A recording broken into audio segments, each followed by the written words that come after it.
I made a bow drill today, more customized, and nothing fancy as far as the looks of it really.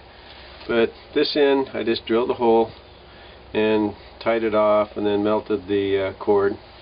This end is the interesting part. I wrap where I put my hand, and to do a wrap, if you don't know how, but I'm assuming you might, is to have the right length of cord, of course, but to have a piece that goes down this way before you start and wrap over it, and then when you get down here, I have a hole right there, and I went through it this way with one piece and this way with the other piece, and then I tied it off and melted it.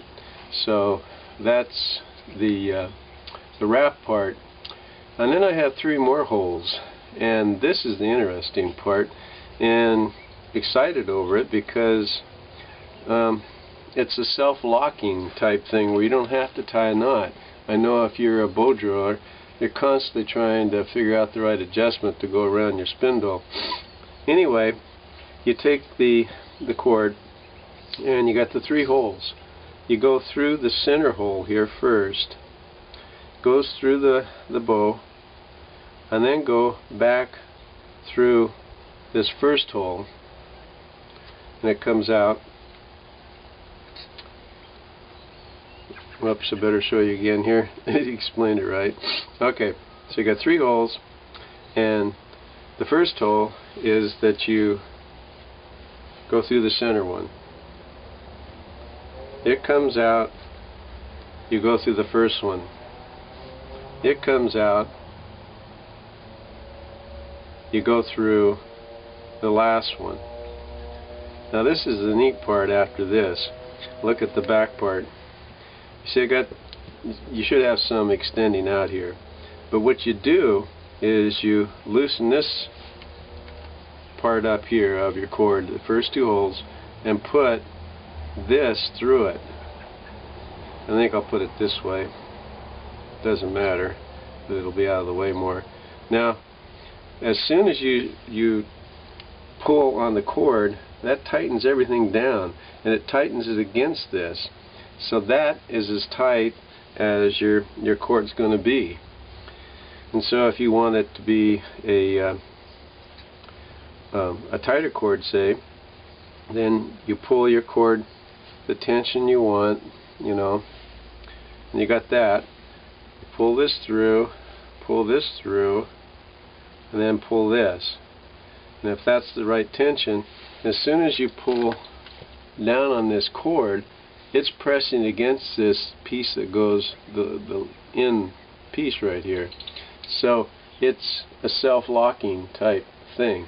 It can't get any looser because it's pulling against this. So therefore you have the tension you want. I don't have any idea if this is the right tension now, but that's the point. And it is the right tension. But anyway, a different idea maybe for a bow drill, and where you don't have to spend so much time tying a knot after it loosens up, retying it or readjusting it for different sizes of thickness of spindles, etc. You got the easy way to do it, I think. And the key is, if you wrap it, you need to have 4 holes. If you're not wrapping it, you just need to have 3 holes fairly evenly placed. And the key is to start and go through the center hole, out, back through the first hole right here, and then back through the 3rd hole. And you should have this as the ending. After you go through this 3rd hole, then put it through this little loop that's showing up, and it should be on the back side of your bow. And then when you pull on this, that tightens that up against this right here. And I got a little bit of a looseness here, and so I always make sure that everything's pulled tight first, and I pull that tight, and then when you pull, you're pulling down on this all the time, and so there's no need for any knots, and that's the cool part. If you're really hyper about it, you can tie a knot on the end or loop it back underneath this one here, which would suffice to help it even more. It's up to you, but kind of a neat method where you don't need to tie a knot down here.